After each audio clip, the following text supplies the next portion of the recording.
Hi guys! Welcome back to another vlog. So in this video, i-makeover natin yung balcony namin. So I've mentioned before na meron kaming balcony connected to our master's bedroom. So yun yung sana yung gusto kong ayusin in this vlog.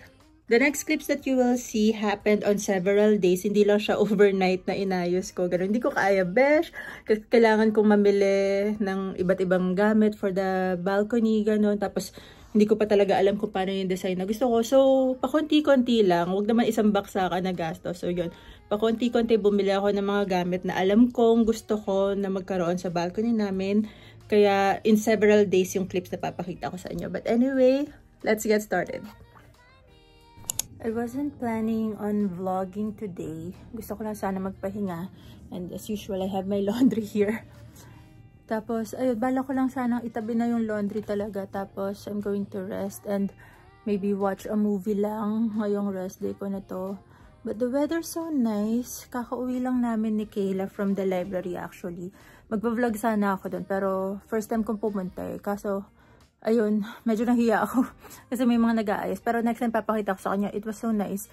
Ang ganda ng library nila dito. Tapos, alam mo yun, mga bago yung books na nandun. Pero anyway, ang gusto ko lang naman sabihin is, I'm looking out my balcony kasi ngayon. Kasi ang ganda ng weather. Kaya parang naisip ko na mag-vlog na ba ako. Ayusin ko na ba yung balcony namin, yung patio. Kasi ang tagal ko nang pinupush yung ano, ang tagal ko na na-postpone, ayun. Ang tagal ko nang pinopostpone yung paglinis ko sa balcony namin. Kasi, maulan this past few weeks, days dito sa California. Alam mo yun, tapos parang hindi namin ma-determine kung rainy season pa ba. Pero actually pa spring na eh. So, nagiging warmer na yung weather.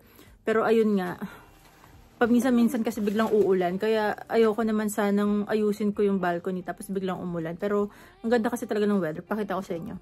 So ayun, binuksan ko na yung sliding door namin. Malamig pa rin pala.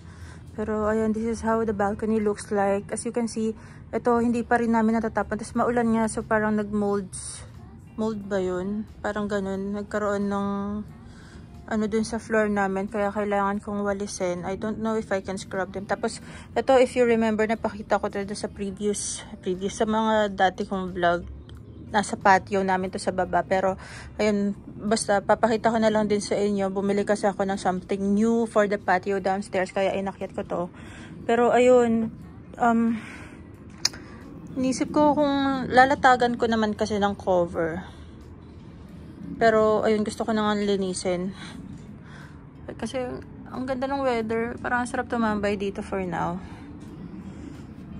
Linisin ko ba? Kuskusin ko ba? Wala yata akong brush para dito sa labas. I think I need a bucket and brush para dyan. Bucket, soap, and brush. Tapos ito, sana kaya ko siyang ibaba ng ako lang kasi wala yung husband ko dito now. Let's see. Hindi ako tinamad. Ayun, pinag-iisipan ko kung lilinisin ko na ba siya para it's still cold. It's still cold lalo na pag nighttime and sa morning. Kaya hindi naman din kami makakatambay pa doon. Pero ang ganda na kasi ng weather. Pag yung ganitong hapon, okay na sana na tumambay doon, ganun. Alam mo yun, nakaka-relax. Habang wala akong ginagawa, linisin ko na ba?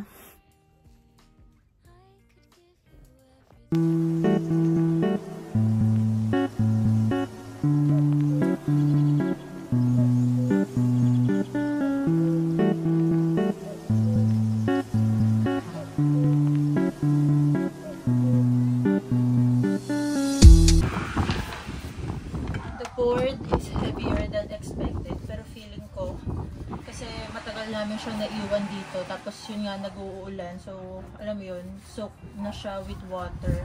Pero ayun, tignan nyo yung floor, lalo tuloy siya naging madumi. So ayun, abort mission. Hindi na ako natuloy kasi hindi ko na yata na videohan, pero ayun yung plywood nga doon, medyo mabigat siya, hindi ko siya kayang buhatin mag-isa. I mean, kaya ko kaso magdadrag sa carpet. Eh, madumi nga. Ayokong, alam mo yun, ayokong magkalat dito sa loob ng bahay.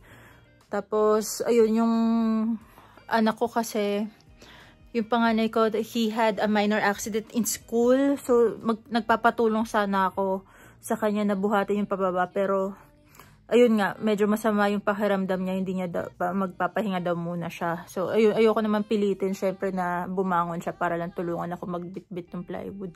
Tapos yun, wala yung asawa ko dito now. And alam naman yung 6 years old ko na anak yung pagbuhatin ko, diba? Pero ayun, kaya ko sana siyang hilait. Kaso, ayun nga, ayokong mag-drag sa carpet yung madumi na plywood. So, bukas na lang siguro pag nandito yung husband ko. Kasi rest day din namin tomorrow. Though we are planning to go to the beach. So, sa morning siguro habang wala pa yung kids dito sa bahay. Ayun, tatapon na namin yung plywood.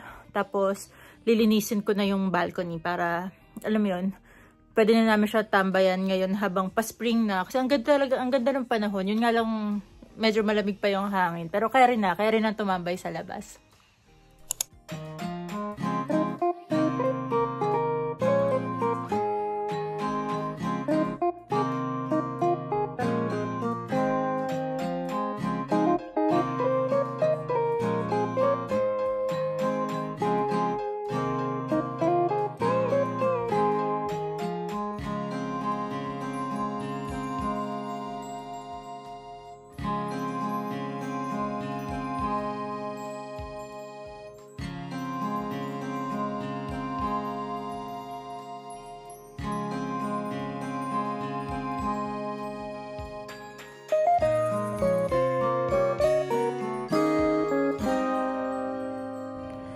So, yung faux grass carpet na nabili ko is too small. Akala ko a few inches lang yung kulang. Kasi I intended to buy a small one. Yung hindi sakop yung buo. Kasi I plan to put plants on the side doon. Pero it's a lot more smaller than I measured. Ayun. Pero anyway, I have this din. Yung nabili ko sa marketplace. Kasama siya nitong patio set. Tapos, ayun, inisip ko ipang dadagdag ko na lang. Pero hindi ko alam kung ito yung ilalagay ko under the chairs. Or uurong ko yung grass dito sa gad. Tapos, para semento na lang yung nandun sa balcony. I mean, yung dun sa side na yun. But, we'll see. Ayun, so, not quite what I imagined. Ayun, kasi nga masyadong maliit yung nabili kong faux green carpet. Sana pala sinagad ko na. Pero anyway, yung sa part na yun naman, lalagyan ko ng plants. Especially on this side. Kasi ayan nga yung accessible sa kapitbahay. Hindi naman accessible, pero mababa lang. Pero anyway, ayun. Nilipat ko yung brown rug doon. Pero, ewan ko, basta hindi ako masyadong masaya. Pero anyway, ayun. Pwede na rin. At least magagamit na namin yung space. Kasi yung parang tambakal lang siya. I'll try to make some more changes na lang din. If you have suggestions kung paano pa namin mapaganda tong space, ayun, let us know, comment down below para, you know, tulungan nyo naman ako para mapaganda yung tambayan namin. So, pinili ko pala na dyan yung chairs namin. Ito yung entrance sa bedroom namin. Tapos dyan ko nilagay instead of here. Kasi pag nandito ka sa side na to, tignan mo, pag nakaupo ka dito, ayan, pader lang yung makikita mo. May counting view. Pero mostly pader kasi nasa dulo kami eh. Pero pag dito ka naupo, so ayan, siguro lalagyan ko rin ng isa pang plant dun. Pero ayan, di ba, mas open sky yung nakikita mo, mas maliwalas. Ayun. Anyway, ayun. Suggest naman kayo kung paano namin mapaganda tong space. Pero on this side, ayun, bala ko talagang lagyan dyan ng plants siguro. So we just got home from my nephew's birthday and I received this package. So pag uwi namin, ayun, nasa labas na siya. And it's this one. So open ko lang siya ngayon. Actually, this is the tile that I have been telling you guys about sa past few vlogs ko. So nabanggit ko na to before na bibilhin ko sana siya para dun sa balcony namin sa baba. Pero it's a bit too expensive kung pupunuin ko yung balcony. Anong tawag doon? Yung patio pala namin sa baba. Ayun. Pero, ayun. I decided to give in and get a few pieces lang muna. Pero dito ko siya ilalagay sa balkonahin namin dito sa may master's bedroom. So, hindi ko pa siya malalagay right now kasi it's raining. Pakita ko lang sa inyo. Hindi yata masyadong halata. Pero, ayun. Medyo malakas yung hangin and maulan pa tonight. Pero gusto ko lang i-open, gusto ko lang makita kung kamusta yung quality nung tiles.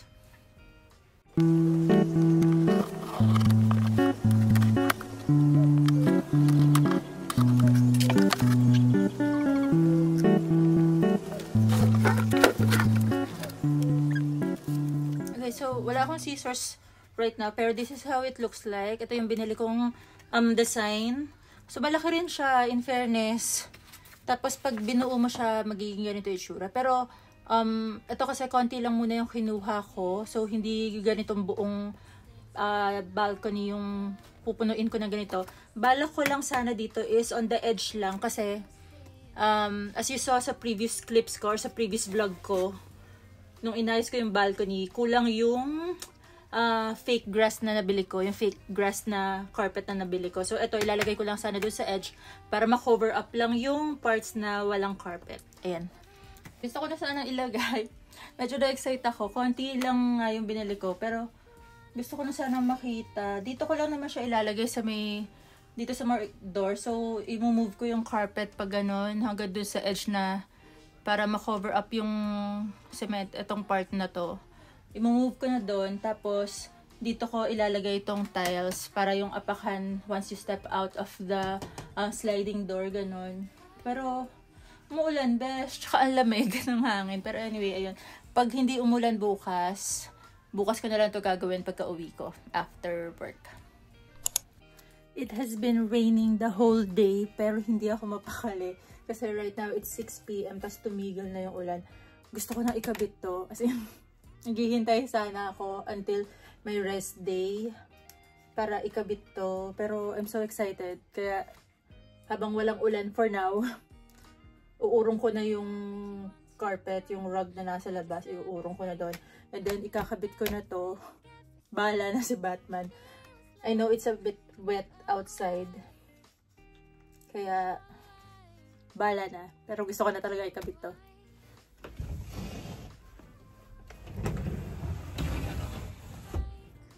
Lamig. Lamig.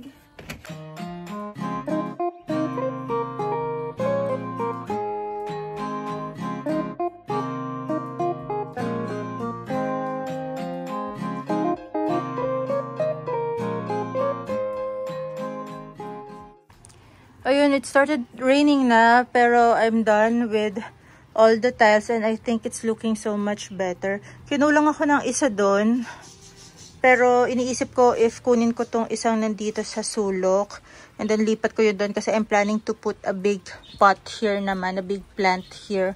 Pero tignan ko pa, pero for now, ayan, I think it looks so much better kaysa nung nung dating style. Ayun. So, buti na lang pala sakto lang yung nakuha ko na number of tiles. Actually, isang pack siya. Hindi mo kasi siya mabibili ng singles, ganun. So, nagdadalawang isip ako na kukulangin nga. Which, kinulang nga ng isa. Pero, it's okay. Magagawa ng paraan yan. Pwede rin tanggalin ko na lang yung isang extra dun. Tapos, dadagdagan ko pa naman ng plants dun. But anyway, I'm much more happier now kaysa nung dati naming setup. So cute. So, here is the end product. Final, ayos ng patio namin. Don't mind yung rug namin. Diyan ko lang muna nilagay. And then, ayun, yung nagkulang doon, like I said, kinuha ko yung nandito sa sulok. Tapos, nilipat ko yun doon para buo siya. Tapos, itong kahoy, natsyempohan namin na nagbigay yung cousin ko sa akin ng, ayan, parang siya, wall shelving, ganon. Pero it's too heavy, tapos malaki siya para dun sa downstairs namin. We don't know kung saan namin siya ilalagay sa downstairs, kaya nilagay ko na lang na siya muna dyan. And my husband and I liked it kasi nag-match yung color niya. And tapos, lalagyan ko na lang ng plants here and small decors para mas maganda siya. Pero, ayan, ito na yung pinaka-final na. Mag-a-add na lang ako ng plants pa. More on that. Siguro bibili ako ng plant stand, ganon. Pero, for now, we're happy na with how it looks like.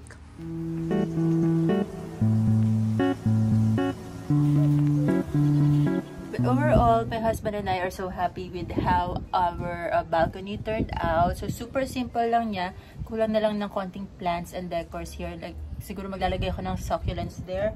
Pero ayun nga, super happy na kami sa ganitong simple setup. Pwede na kami magtipid dates dito. Like pwede na kami magkape-kape dito, magmuni-muni. I can read my books here. Sobrang okay na for us.